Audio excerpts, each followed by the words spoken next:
talk to me about Odd Realm. Yeah, absolutely. So, I don't know, a couple podcast episodes ago, Blind mentioned Odd Realm, and then last week we had the developer as a guest for an interview, and I finally checked it out, and I'm so happy I did. It's been sitting in my library for years, probably, but I never touched it until Blind mentioned that there was a huge update and basically encouraged everybody to check it out, so I did. And it's really fun. I have to say, it has a steep learning curve, or especially for me, because I haven't played any games yet with a set level. So I really struggled with building something, be that, I don't know, something that I wanted to have on the ground, like an object or a wall or a roof on the proper level. But eventually I got the hang of it, and it's really good. I enjoy it. Sometimes it's a bit difficult to distinguish just pixels, what you see, really. But I like it so far. It's really fun. Odd Realm has always kind of had the issue of like, what sea level am I building on?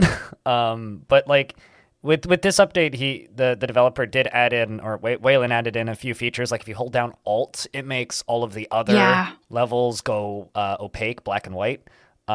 So when you're highlighting a particular level, it's way clearer as to what you're building on. But I think Odd Realm has always kind of suffered from visual clarity issues, which is ironically the exact same issues that Dwarf Fortress suffers with when you use a tile set, because it's just difficult to kind of differentiate from layer to layer because that top-down perspective is so unique. There are literally 2 games I know of in existence that have that perspective, and it's Dwarf Fortress and Odd Realm.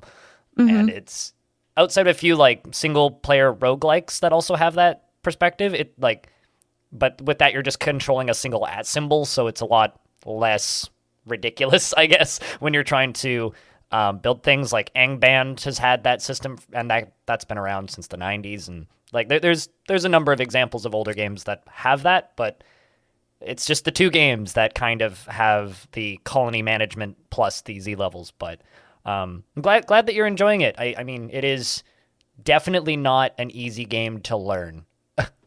Yeah, I noticed that. But I played about, I don't know, I'm going to say 15 hours now, I'm actually not sure, but a couple streams. And every time I play, I learn something else, or I realize, oh, wait, I've done that wrong because this is actually not working. I have to do it differently. Mm-hmm. And it's been really good. I'm enjoying it a lot. Have you found any bosses, out of curiosity? No, there are bosses. You start digging. Okay. Well, I found some kind of creature that just attacked me while I was digging, or like a couple of creatures. Mm-hmm. I dug a bit, not too far, but we kind of spawned several Balrog, just, I don't know, creatures. No bosses. Interesting. If there are bosses, I need to dig deeper. There are some reoccurring characters. I won't spoil things, but there are some reoccurring characters in Odd Realm that may or may not be on your map that are found as you dig deeper. Okay. Some of them are malevolent, some of them are friendly, some of them are just there. And they all kind of have different purposes, but it's kind of like, because the actual structure of Odd Realm, like, which Waylon has talked about a lot, then this is kind of the less developed portion of the game right now, is the whole notion of summoning bosses and discovering the characters who live underground, because it's supposed to be a world that's like been gone through a calamity and you're coming out of the Dark Ages, right? Kind of like that fantasy trope. And there are some really neat things underground, but you might need to found a new town. If you go back out to the overworld, you can select anywhere on the map and found a new town and go to a new location, which you do keep all of your progress for that faction that you were playing.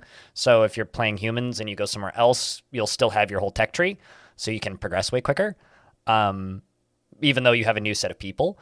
But so you might need to move to a new location to find certain things, but there are cool things underground when you start digging in Odd Realm.